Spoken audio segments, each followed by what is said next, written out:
नमस्ते, जय श्री कृष्ण। आप सभी कैसे हैं? आई होप आप सभी कुशल पूर्वक होंगे। मैं बहुत बढ़िया हूँ। तो इस वक्त मैं जा रही हूँ पूजा करने के लिए। काफ़ी लेट हो गया आज का सुबह उठने में। एंड आज का ये मेरा लुक है। और इस वक्त मैं पूजा करूँगी, उसके बाद मैं आती हूँ तो आपसे बात करती हूँ। लेकिन मैंने आपको एक बात बोली थी लास्ट ब्लॉग में कि मैं डायरेक्ट सेलिंग बिजनेस को क्यों छोड़ी। आप लोगों ने बहुत कमेंट किया था एक समय पे कि मुझे बताइए हम लोग को क्यों छोड़ दिया आपने। तो मैं उसका आज मैं बताऊंगी आपको कि डायरेक्ट सेलिंग बिजनेस मैंने क्यों छोड़ा था, क्या ऐसी रीज़न थी। तो फिर मिलते हैं पूजा करने के बाद, उसके बाद आपसे बात करते हैं। हाँ जी, तो फिर मैं आ गई हूँ। और मैंने आपको जैसे कि बताया कि मैं आज बात करूँगी डायरेक्ट सेलिंग बिज़नेस के बारे में कि मैं डायरेक्ट सेलिंग बिज़नेस क्यों छोड़ा।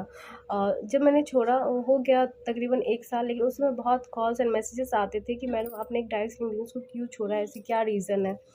तो इस बिज़नेस को करना चाहिए डायरेक्ट सेलिंग को, येस और नो, वो आप वीडियो के एंड में अपना डिसाइड कर सकते हो। लेकिन जो मेरे साथ हुआ ना, वो काफ़ी बुरा था। वो इतना बुरा एक्सपीरियंस था कि इंसान को ना मतलब कुछ गलत करने के लिए, मजबूर करने के लिए काफ़ी था।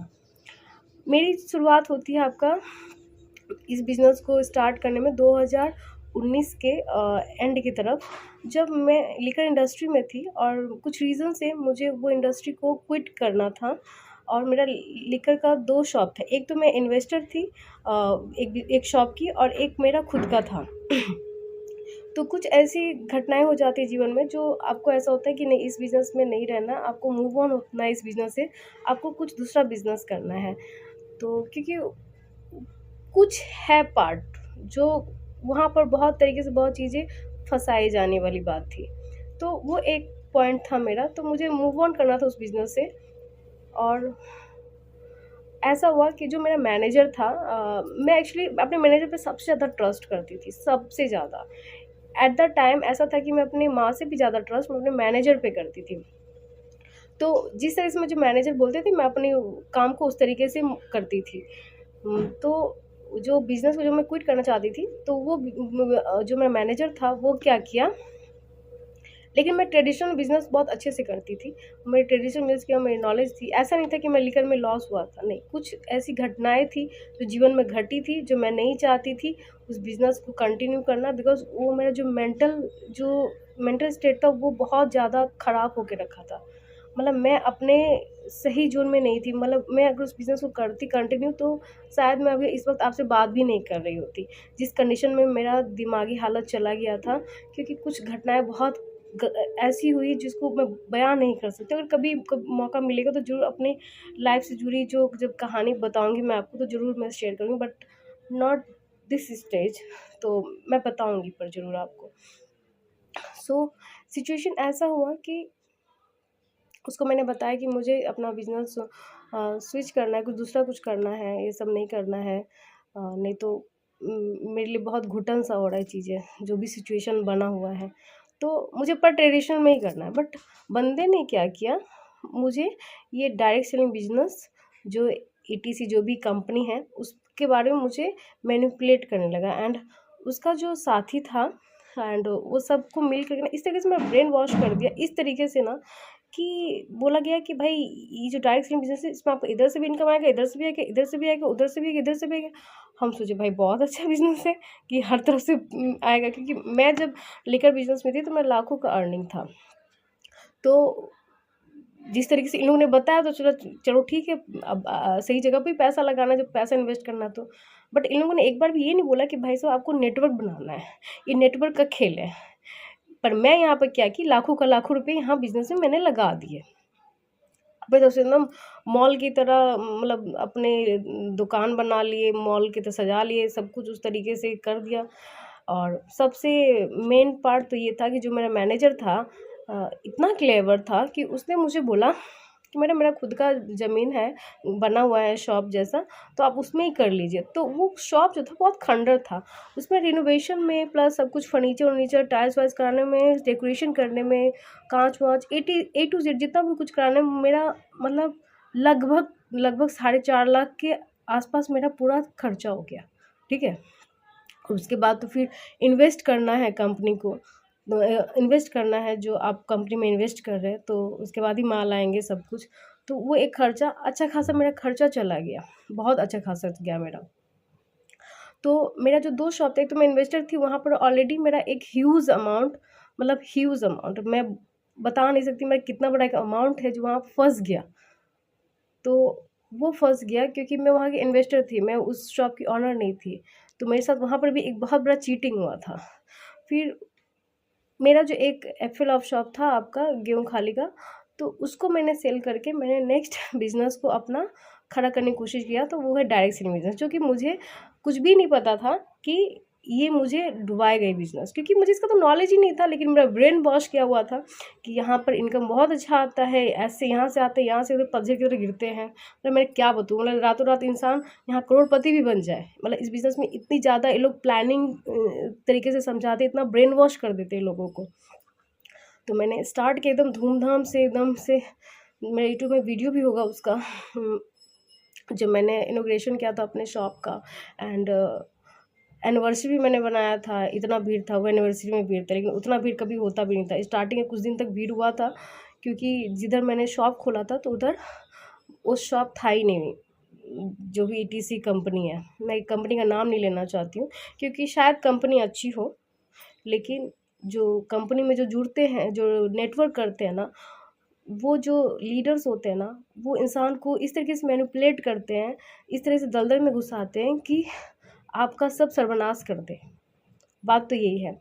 तो मैंने वहाँ पे लगाते गई मैं डायरेक्ट सेलिंग बिज़नेस जैसे अपना करती रही, लेकिन दिक्कत ये आई कि भाई साहब आपका तो अपना वहाँ पर प्रॉफिट कुछ मेरे को दिख ही नहीं रहा है। मतलब मैं पैसे लगा रही हूँ, मेरा पैसे जा रहा है, मैं मटेरियल मंगवा रही हूँ, तो उसमें प्रॉफिट सिर्फ 7% का है मार्जिन, और खर्चा वहाँ पे 10% से ऊपर जा रही है, पहली बात। दूसरी बात, वहाँ पर नेटवर्क अगर आपकी खुद की बनी रहेगी, वो पिरामिड है, तो आपको थोड़ा सा भी प्रॉफिट दिखेगा। लेकिन आपके दूसरे टीम के जो लोग आते हैं, तो उसको भी सर्विस देना और देना ही। और मेरा तो मेंटालिटी भाई ट्रेडिशनल मार्केट का है कि मेरे को तो सबको मतलब दिल खोल के ही अपना बिजनेस करना है। मेरे लिए मेरा खुद का अपना टीम, उसका टीम वाला सीन इधर था ही नहीं। जो कि नेटवर्क मार्केटिंग में जो डायरेक्ट सेलिंग बिजनेस है, उसमें क्या होता है, अपना टीम को बहुत प्रायोरिटी दी। लेकिन मेरे लिए वैसा कुछ था ही नहीं, क्योंकि मेरे को तो एक ही पता था ट्रेडिशनल बिजनेस का सेटअप। लोगों ने तो बस ब्रेन वॉश करके रखा था, तो बस वही दिमाग में था। तो उसके बाद क्या हुआ कि यहाँ पर ऐसी सिचुएशन हो गई, कि स्टाफ मेंटेनेंस, शॉप रेंट देना, फिर उसके बाद गाड़ी का खर्चा जो आता था, माल वगैरह, ये सब मतलब कुछ ज़्यादा ही हो रहा था, लेकिन प्रॉफिट कुछ नहीं बच रहा था। और डायरेक्ट सेलिंग का भी बिजनेस जो नेटवर्क से आता था, वो नहीं, जीरो के बराबर। और इन लोग के जो लीडर्स होते हैं ना, जो मेरे लीडर्स थे, माय गुडनेस, मतलब इतने सपने दिखाते थे कि आप कल के कल ही आप BMW ले लो, कल के कल ही आप बंगलो खरीद लो। इतने सपने दिखा देते हैं लोग कि इंसान एकदम से ब्रेन वॉश हो जाए। तो इसमें क्या हुआ था ना कि मैं पैसे लगा रही हूँ, मेरा खर्चा होकर निकल जा रहा है, प्रॉफिट नहीं दिख रहा है मुझे। तो मेरा जो मैनेजर था, मुझे मैनिपुलेट बस किए जा रहा था, क्योंकि उसकी तो प्रॉफिट हो रही थी, उसका तो सब कुछ सही हो रहा था। कैसे हो रही थी? क्योंकि उसको तो रेंट मिल रही थी, पहली बात। दूसरी बात, उसका जो सिचुएशन था कि उसका दुकान को मैंने अच्छा कर दिया था, एकदम मॉल टाइप बना दिया था। तीसरी चीज़, उसका उसका बिना पैसा लगाए उसको कुछ कुछ प्रॉफिट हो जा रही थी। प्रॉफिट कैसे हो जा रही थी? क्योंकि टीम वो तैयार कर रहा था, अपने टीम को प्रोडक्ट सप्लाई कर रहा था एंड ऑल। मैं उतना उस चीज़ में दिमाग नहीं लगा रही थी। मैं तो ट्रस्ट कर रही थी, मेरे को क्या पता कि मेरे को लिकर इंडस्ट्री में ही उसने ठग लिया है, और यहाँ पर तो वो पूरा ही ठग रहा है, मेरे को तो पता ही नहीं चल रहा था।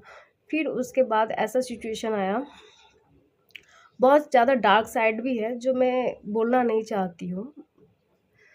तो फिर ऐसा एक समय आया कि मैं बहुत बीमार पड़ गई, और उस समय मेरा बिजनेस का धजिया उड़ गया। तो पहली बार चल ही नहीं रही थी, कुछ भी नहीं हो रहा था। एंड जब मैं बीमार पड़ी, तो क्या हो रहा था ना कि उस समय बिजनेस मेरा आस्ते आस्ते फिर से पूरा ही डाउन ख़त्म हो गया। मतलब आसपास में ना, नेटवर्क बिजनेस में भी एक चीज़ बहुत गलत है कि आसपास में ना, अगर एक दुकान थोड़ा बहुत चल रहा है ना, तो उसको देख देख के दूसरा तीसरा जो उस टीम के लोग होते हैं, अदर्स टीम के लोग होते हैं, सब खुल के बैठ जाते हैं। पहली बात तो इस डायरेक्ट सेलिंग बिजनेस के जो प्रोडक्ट्स होते हैं, उन लोगों को मतलब पता ही नहीं होता है। तो बेचने में भी एक दिक्कत होती है। गाँव-गाँव झोला-झोला ले जा कर के बेचो, अपने प्रोडक्ट की नॉलेज दो और 10 रुपए की चीज़ को अब 20 रुपए में बेच दो यहाँ पर। यहाँ पर ऐसी चीज़ है, लोगों को बेवकूफ़ बनाना ना बहुत ईज़ी होता है और ये लोग ना जो नेटवर्क मार्केटिंग और डायरेक्ट सेलिंग के जो लोग होते हैं ना, वो लोग ना मतलब बहुत ईज़िली ग्राम के लोगों को टारगेट करते हैं, बहुत ईज़िली करते हैं और वो लोग हो भी जाते हैं मैनिपुलेट, बट शहर के लोग मतलब ना के बराबर है। तो यहाँ पर बहुत एक अच्छा एक स्कीम चलाई जाती है लोगों को लूटने की। भाई साहब ये लोग बताते हैं कि मतलब मार्केट में दिखाएँगे आपको प्राइस, क्वांटिटी, क्वालिटी इसके ऊपर जाएँगे।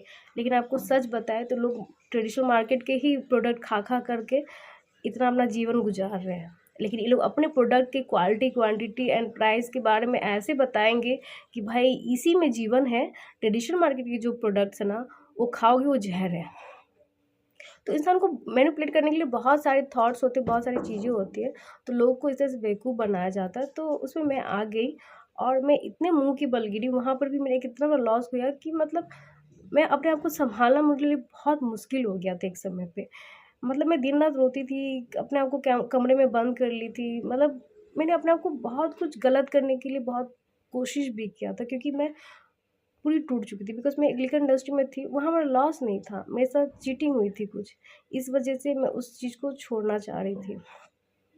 तो मैं दूसरा बिज़नेस में आना चाह रही थी, मैं जब दूसरा बिज़नेस में आई, तो मेरे यहाँ साथ ऑलरेडी बहुत कुछ ये बिज़नेस ही मेरे लिए गलत था और जो लोग जुड़े थे, वो अपने फ़ायदे के लिए जुड़े थे और जो नेटवर्क बिज़नेस है, जो आपका डायरेक्ट सेलिंग बिज़नेस है, यहाँ पर आपके पास अगर कोई भी जाए ना, कोई भी कंपनीज़ को लेके डायरेक्ट सेलिंग का, नेटवर्क को लेकर के, तो दूर हटिए क्योंकि ये लोग सिर्फ़ अपना फ़ायदा देखते हैं और मैं ये नहीं कहती इसमें फ़ायदा नहीं होता, बिल्कुल फ़ायदा होता है। जो ऊपर लेवल में बैठे होते हैं ना, जो पिरामिड जो बने होते हैं ना, यहाँ पे जो नेटवर्क बने होते हैं, वो जो ऊपर में जो बैठा होता है ना, उसके लिए फ़ायदेमंद है। बाद बाकी नीचे सारे बेवकूफ़ बनते हैं। वो लोग दिन-रात खटते रहते हैं झूला लेकर के, प्रोडक्ट्स लेकर के, दुकान खोलते हैं। दुकान वालों को भी कोई प्रॉफ़िट नहीं है, उल्टा लॉस की लॉस है। आपकी अगर नेटवर्क है लंबी-चौड़ी, आप किसी एक पोजीशन में हो, तो आपका फ़ायदा है। अदरवाइज़ आप एकदम फेल हो इस बिज़नेस में और इस बिज़नेस को मत करिए, नहीं तो आपको ये बिज़नेस डुबा के छोड़ेगा। एक स्ट्रेस और मेंटल डिस्टर्ब ऐसा पहुंचाएगा कि आपको कुछ समझ में नहीं आएगा और काफ़ी देर हो जाएगा।